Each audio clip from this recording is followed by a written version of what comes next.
Om Swastiastu.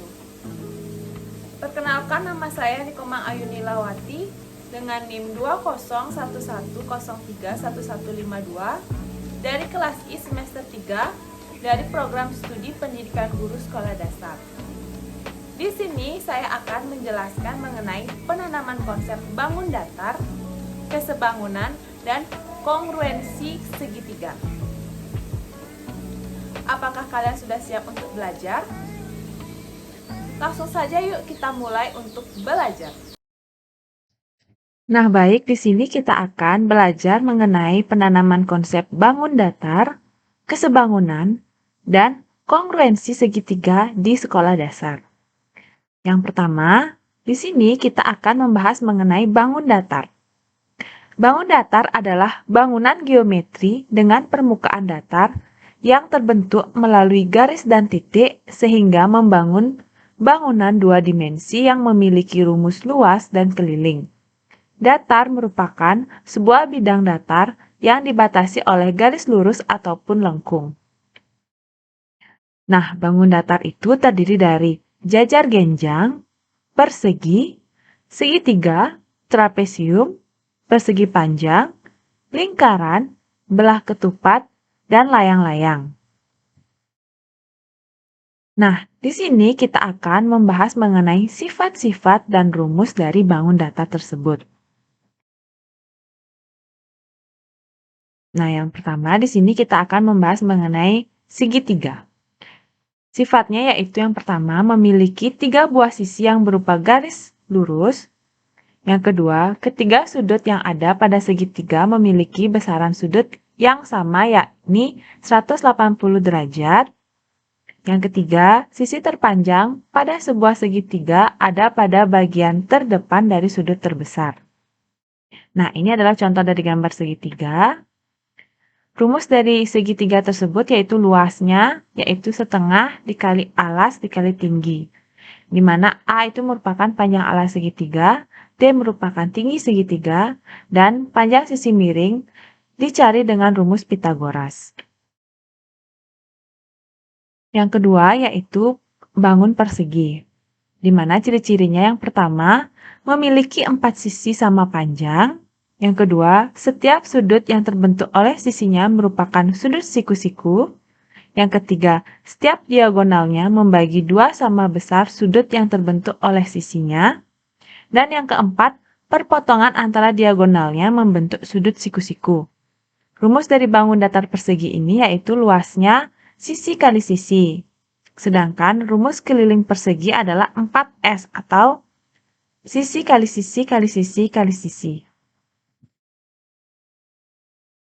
Bangunan selanjutnya yaitu persegi panjang, di mana persegi panjang ini memiliki sifat-sifat. Yang pertama, memiliki 4 sisi, di mana 2 sisi yang saling berhadapan sama panjang. Yang kedua, memiliki 4 sudut sama besar, yaitu 90 derajat. Yang ketiga, memiliki 2 sumbu simetri lipat atau putar. Dan yang keempat, memiliki 2 diagonal atau garis melintang yang sama panjang. Rumus dari persegi panjang ini yaitu luasnya panjang kali lebar, sedangkan kelilingnya 2 dikali panjang tambah lebar. Bangunan datar selanjutnya yaitu jajar genjang, di mana jajar genjang ini memiliki sifat-sifat, yaitu yang pertama tidak memiliki sumbu simetri atau seimbang.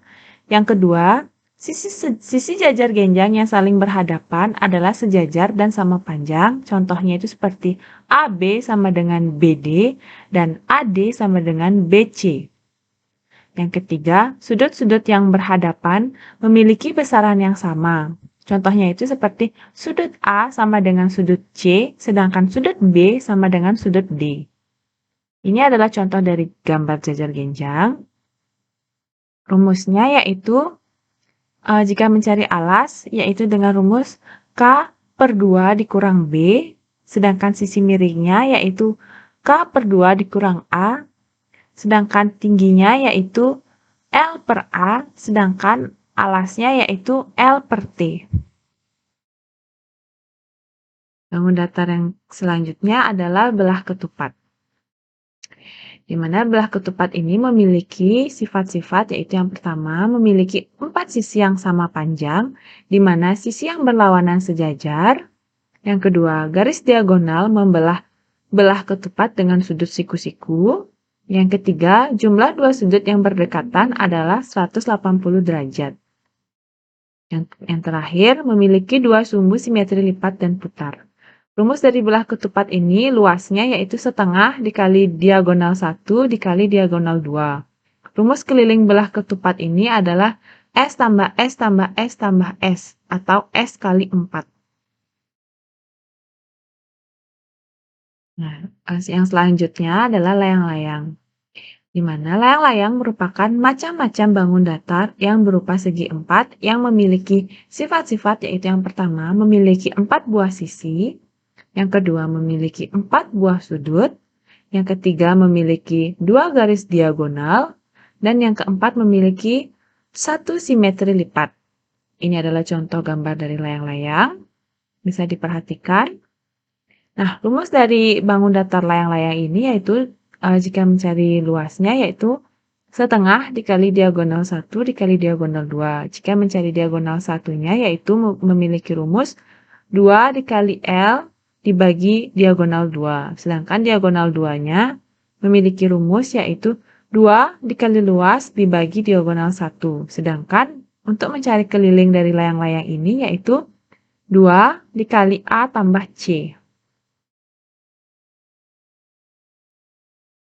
Nah, selanjutnya ada bangun datar trapesium, di mana bangun datar trapesium ini memiliki sifat-sifat, yaitu yang pertama memiliki 4 sisi dengan 2 sisi yang sejajar, yang kedua memiliki 4 sudut dengan jumlah 2 sudut yang berdekatan adalah 180 derajat.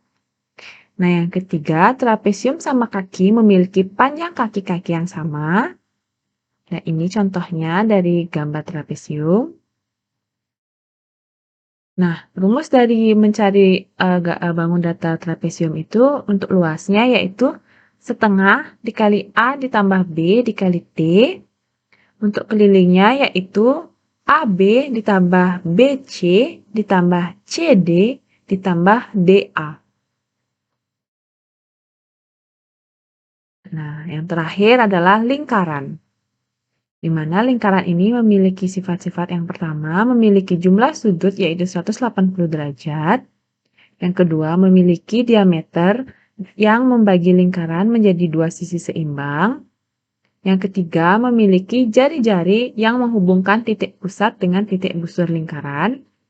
Yang keempat, diameternya konstan. Ini adalah gambar dari lingkaran.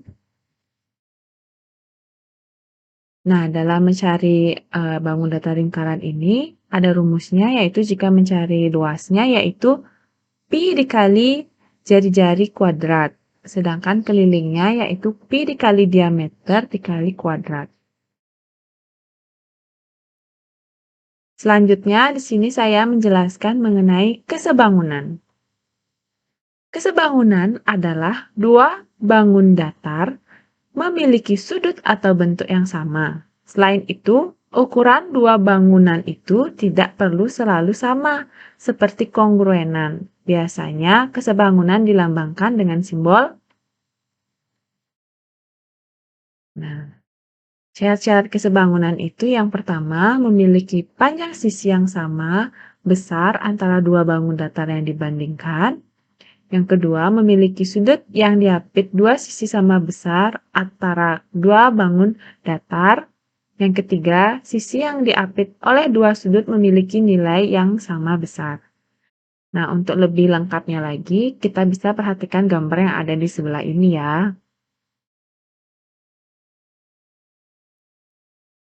Nah, selanjutnya di sini saya akan menjelaskan mengenai kongruensi segitiga. Pengertiannya, kongruensi ini dapat dikatakan dua buah segitiga kongruen jika mempunyai dua sisi dan sudut yang diapit sama, yaitu si su si, sebuah sisi dan dua sudut yang berada pada sisi tersebut sama, yaitu su si su. Yang paling pasti, jika ketiga sisi yang bersesuaian sama besar, yaitu C. Nah, selanjutnya di sini saya akan menjelaskan mengenai syarat-syarat kongruensi segitiga. Yang pertama yaitu sisi-sisi yang bersesuaian sama panjang. Yang kedua, dua sisi yang bersesuaian sama panjang dan satu sudut yang diapit oleh kedua sisi tersebut sama besar. Yang ketiga, dua sudut yang bersesuaian sama besar dan satu sisi yang bersesuaian sama panjang. Sekian materi yang dapat saya jelaskan. Jika ada kesalahan kata, mohon untuk dimaafkan. Saya mengucapkan banyak-banyak terima kasih karena sudah menonton video saya, dan saya tutup dengan Parame Santi. Om Santi Santi Santi Om.